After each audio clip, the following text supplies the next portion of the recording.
ጤና ይስጥልን ውድ የዛሬው የዩቲዩብ ተከታታዮቻችን፣ እንግዲህ እንደ ቀልድ ዛሬ ቪዲዮአችን ሁለተኛ ቀኑ ነው ማለት በአዲስ ኮንተንት ማለት ነው።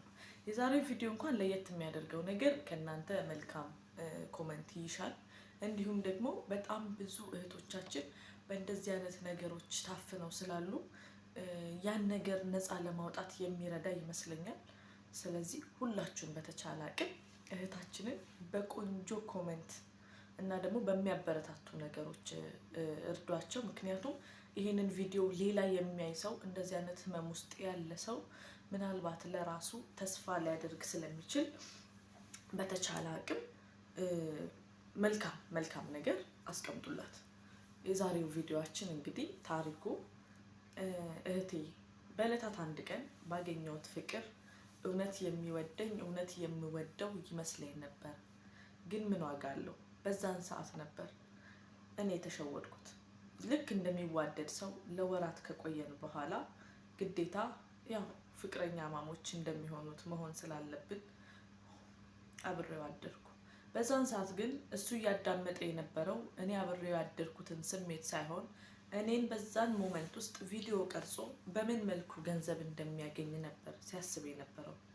ያም ሆነና እኔ ወደ አረብ ሀገር ከመጣሁኝ አሁን 3 ዓመት ሆኖኛል። ከ3 ዓመት ውስጥ በቁጥር ቢቆጠር ነው ለቤተሰቦቼ ገንዘብ የላኩት፣ እሱንም በማስፈራራት በዛቻ በብዙ ነገር።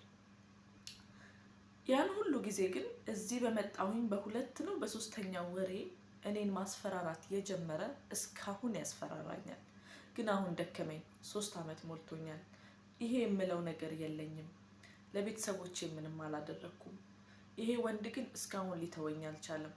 ስልክ ቀይሬም እንዳልጠፋ ምናልባት ቪዲዮዬን ፖስት ያደርግ ይሆን፣ እናቴ ታይብኝ ይሆን፣ ወንድሜ ያፍርብኝ ይሆን እያልኩኝ 3 ዓመት ዋጋ ስከፍል ኖርኩኝ። አሁን ግን ደከመኝ። ስለዚህ ከእናንተ መፍትሄ እሻለሁ፣ እባካችሁ እርዱኝ ትለናለች። እንግዲህ ብዙ እህቶቻችን አሉ በእንደዚህ አይነት ህይወት ውስጥ ያሉ፣ እንዲሁም ደግሞ ፍቅር እየመሰላቸው ብዙ ነገሮችን የሚጋፈጡ እህቶች ስላሉ እባካችሁ ይህንን ቪዲዮ ላይክ፣ ኮሜንት ማድረግ አትርሱ።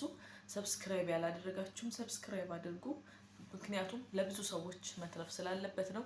እወዳችኋለሁ። በሌላ ቪዲዮ እንገናኛለን። ቻው።